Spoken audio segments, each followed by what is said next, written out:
Saudaraku, Paulus patuh pada suara Roh Kudus. Jangan masuk ke Asia, tidak. Jangan masuk Bitinia, tidak. Dia patuh.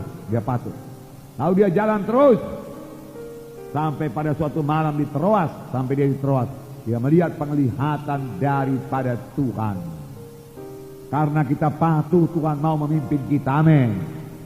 Karena kita patuh, Tuhan akan memimpin kita, amin. Tapi kalau niat hati kita, kalau enak oke lah, kalau nggak enak nggak usah. Aku mau melakukan kehendakku, Tuhan tidak akan bicara. Tapi kalau niat hati kita bagaimanapun Tuhan, asal itu kehendakmu, aku mau mengetahui kehendakmu, aku akan patuhi, maka Tuhan akan menyatakan kehendaknya, amin. Tuhan tidak mau hati yang separuh-separuh. Tuhan tidak mau hati yang suam-suam, enggak. Demikian kalau saudara mau hikmat, apa pun harganya Tuhan, puasa pun harganya Tuhan. Aku mau hikmat daripadamu Tuhan, Engkau harus berikan hikmatmu Tuhan, aku membayar harganya. Maka Tuhan akan memberikan hikmatnya kepada saudara, amin. Haleluya. Nah, memang seharusnya anak-anak Tuhan, saudaraku, mematuhi suara Tuhan, amin. Ya, saudara, Paulus tidak seperti kebanyakan saudara penginjil sekarang ini. Dia dengar suara Tuhan, kemana pergi Tuhan, kemana, kalau demikian kemana. Tuhan bilang jangan masuk Asia, oke Tuhan. Tuhan bilang jangan masuk Bitinia, oke, tapi kemana?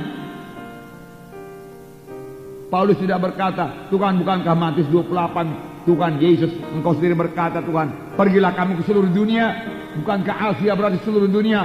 Maka aku bisa pergi ke sana. Bukankah firman Markus 16, beritakan Injilku ke seluruh penjuru bumi. Bukankah Asia masuk penjuru bumi Tuhan? Jadi berarti aku bisa ke sana. Itu yang menjawabkan banyak penginjil gagal. Karena dahulu saya pasti gagal kalau saya terus masuk kota Medan.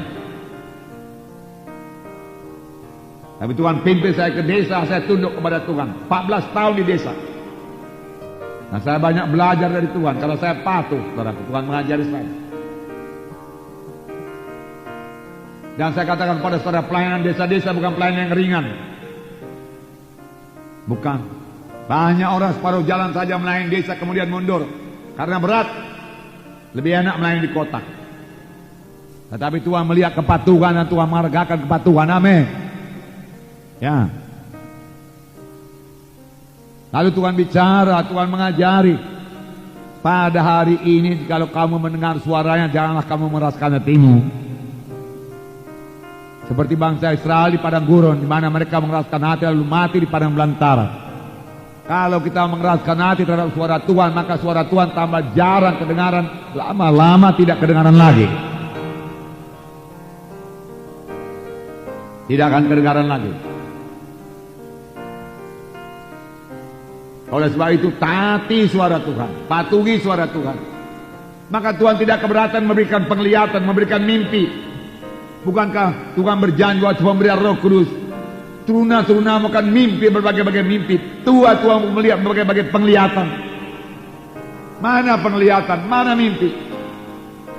Tuhan akan pimpin kita, tidak mungkin tersesat. Mana kita sungguh-sungguh. Nah, coba sekiranya Paulus mengeraskan hati waktu itu, pergi ke seluruh dunia, Asia masuk dunia juga, oke, masuk. Pasti Paulus mengalami kesulitan dan gagal. Bisa jadi saudaraku, Paulus mundur.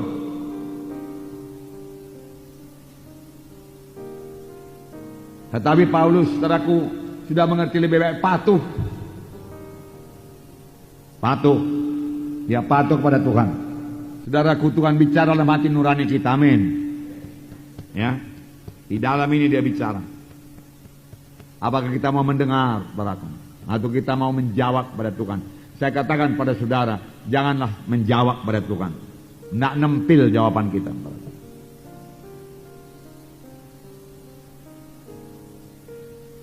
Lebih baik patuh, itu paling baik. Jadi Paulus, saudaraku, mematuhi suara Tuhan. Dia mendengar suara Tuhan. Lalu Tuhan bicara kepada dia melalui penglihatan yang begitu jelas. Dia adalah orang Makedonia. Lalu dia mengambil kesimpulan, mari segera. Dan dia segera berangkat. Dikatakan ada tulis segera di situ, saudara. Tidak berlambat-lambat. Dalam ayat 10 dikatakan, setelah Paulus melihat penglihatan itu, segeralah kami mencari kesempatan untuk berangkat ke Makedonia. Segera. Dia tidak berlambat-lambat. Sama sebagaimana suara Tuhan datang kepada Filipus, pergilah ke jalan lurus. Filipus segera pergi, segera mematuhi. Kalau dia lambat sedikit saja, kereta sudah lewat. Kalau dia berjalan santai-santai, saudaraku, tidak bersemangat jalannya, kereta lewat. Saudaraku. Tuhan hanya mengendaki pelayan-pelayan yang sungguh-sungguh, pelayan-pelayan yang bersemangat buat Tuhan. Saudaraku. Itulah dia pelayan yang dipakai Tuhan pada akhir zaman ini. Saudaraku. Amin. Bisa diandalkan, amin saudaraku. Bisa diandalkan. Bisa dipercayakan Tuhan satu tugas. Saya harap saudara bisa diandalkan Tuhan untuk membangun KKS saudara masing-masing, amin. KKS saudara berbuah, saudaraku. Nah, saudara, jadi apa yang kita dapat pada hari ini, saudaraku, setiap anak Tuhan harus memiliki roh penginjilan yang menyala-nyala, amin. Tiap-tiap KKS harus mengabarkan Injil. Tiap-tiap KKS harus punya jiwa baru tiap-tiap minggu, amin. Oleh sebab itu tiap-tiap anak-anak Tuhan jadi saksi Tuhan, amin.